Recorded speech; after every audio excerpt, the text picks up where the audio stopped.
All right, Chapter 11, A Row in the Gymnasium. For several days, matters moved along smoothly with the Rover boys. In that time, their chums, Frank Harrington and Larry Colby, arrived, and these, with Fred, made up the Metropolitan Sextet, as they called themselves, the sole occupants of dormitory number 6. Next to this dormitory was apartment 5, occupied by Dan Baxter, Mumps, and 6 other of the bullies' cronies. The 2 apartments were connected by a door, but this was nailed up. So far there had been no open rupture between Baxter and Dick, but there was trouble in the air, and it was bound to reach a climax sooner or later. Fortunately for Dick and his brothers, Captain Putnam had cadet uniforms to fit them, and the 3 were now dressed in true military style. The other boys had to wait until uniforms could be made for them. The first day at Putnam Hall was spent in assigning the newcomers to their various classes, according to their knowledge. On the second day, the 3 Rover boys were placed in the awkward squad to learn the military drill. The squad was presided over by Corporal Mark King, a youth who was cut out to be a soldier, although his father was a sea captain. "Now then, line up," he called out to the newcomers. "All of you will please toe that crack in the floor. Now turn out your toes like this, and put your shoulders back, hands with the palms to the front." His instructions were followed to the letter, for all were anxious to learn as fast as possible. "Now the first thing to remember is to say nothing but obey orders promptly," exclaimed the corporal. "When an order is given, the first part is a warning, while the conclusion is the time when that order must be executed. For instance, I tell you, 'Eyes right.' I say 'eyes,' and you get ready to move your eyes. I add 'right,' and you instantly turn them to the right and keep them there. Now we'll try. Eyes right. Great smoke! Number 4, you turn to the left. Now again. Eyes right. Good. Eyes front. That's first class. Now eyes left. Eyes front. That couldn't be better." And so it went on for an hour, during which the boys learned not alone how to use their eyes, but also to left face, right face, front face, and about face, that is, to turn directly to the rear. Then they learned how to mark time with their feet, starting with the left foot. "Tomorrow you shall learn how to march," said Corporal King, when the drilling was over. "And then each of you will get a gun and go through the manual of arms." "Will we learn how to shoot?" asked Tom. "I can shoot a little already." "We have target practice once a month, and during the annual encampment," concluded the corporal. "I wish that encampment was already at hand," sighed Sam. He imagined that life under a tent would just suit him. As soon as the boys got the run of the institution, they began to feel at home. They made friends rapidly, especially when it became known that Sam was a fine runner and Tom a capital baseball player. There were several baseball teams in the school, and they frequently played matches on Sunday afternoons. The gymnasium pleased Dick as much as it did his younger brothers, and nearly every day he spent a quarter of an hour or more in the building, using one apparatus or another, for the building was fitted up with rings, parallel bars, wooden horses, pulling machines, and other paraphernalia of athletic usage. One afternoon, Dick had just begun to use a set of parallel bars when Dan Baxter sauntered in, accompanied by Mumps and 2 other cronies. There were very few cadets in the building at the time, and Baxter came directly to Dick. "I guess we can settle that little affair now," muttered the bully, and slapped Dick on the cheek. "That's for interfering with my doings on the boat." Behind on the bars, Dick could not ward off the blow, but he immediately sprang down, and with flushed cheeks, leaped in front of Baxter. "You seem very anxious to fight," he said in a low, steady voice. "You can, therefore, take that for a starter," and hauling off with his right fist, he struck Dan Baxter fairly and squarely upon the nose, causing blood to spurt and sending the bully to the floor like a shot. If ever there was an individual taken by surprise, it was the bully of Putnam Hall. He had not anticipated such a sudden and determined resistance. and for several seconds he lay still, too dazed to move. In the meantime, his friends sprang forward, but Dick waved them off. "My fight is with Baxter," he said.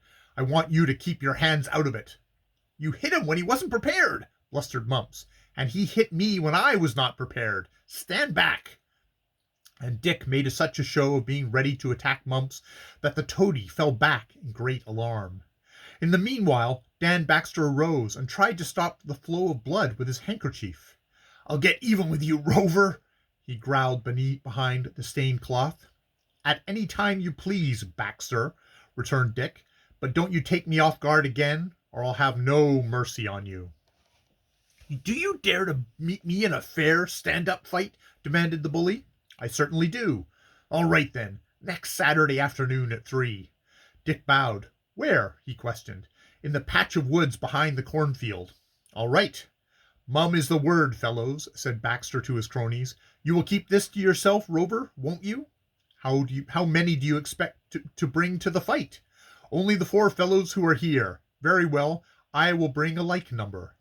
"Want to tell everybody, don't you?" "No, but I think I am entitled to fair play, and that means I must have as many friends there as you have." "All right," grumbled Baxter, but he evidently did not like the arrangement. A moment later he hurried off to do what he could to prevent his nose from swelling.